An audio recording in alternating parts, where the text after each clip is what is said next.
જય શ્રી કૃષ્ણ. તમારું બાળક કયા ધોરણમાં અભ્યાસ કરે છે? આજે તમારા બાળકનું રિઝલ્ટ આવ્યું છે તો તમે તમારી ખુશી કઈ રીતે વ્યક્ત કરો છો? સારું છે. રિઝલ્ટ જોતા અને અનુભવ કરતા વર્ષ દરમિયાન બાળકો, શિક્ષકો અને વાલીઓ દ્વારા કેવી મહેનત કરવામાં આવી છે? સારી છે. મહિનામાં અમને બધી જાણકારી મળે છે. બાળક તમારું કયા વિષયમાં આગળ છે, પાછળ છે, એને કેમાં એને તકલીફ પડે છે, કયા વિષયમાં એને વધારે વાંચનમાં કે લખવામાં તકલીફ પડે. સારી પ્રગતિ છે.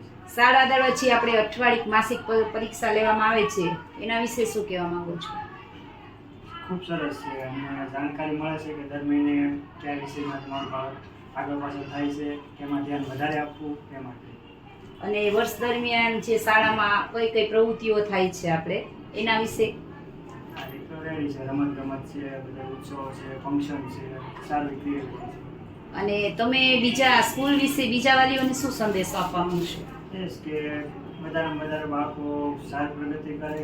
પહેલેથી જો એનું ધ્યાન વધારે સારું આપવામાં આવે તો આગળ જતાં તમારે તકલીફ ઓછી પડે. અને આપણી શાળામાં અભ્યાસની સાથે સંસ્કારનું જતન કરવામાં આવે છે, તેના વિશે શું કહેવા માંગુ છો? સંસ્કાર પણ જરૂરી છે ભણતરની સાથે. બરોબર છે. Thank you.